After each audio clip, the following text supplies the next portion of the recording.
Hello. In this video, I'll show you how to adjust the brightness on your iPhone. Start by opening the Settings app, then scroll down and tap on Display and Brightness. You'll see a slider under the Brightness section. Drag it to the right to make the screen brighter, or to the left to make it dimmer. You can also enable True Tone if your iPhone supports it.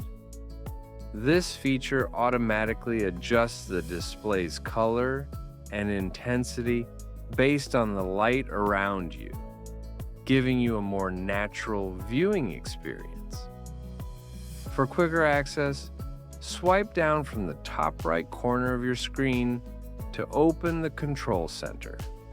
Here, you can drag the brightness slider up or down to adjust it instantly. Press and hold the slider for more options, where you can also see dark mode, night shift, and true tone settings. And that's it. Now you can easily adjust your iPhone's brightness to match your environment and preferences. Thank you for watching.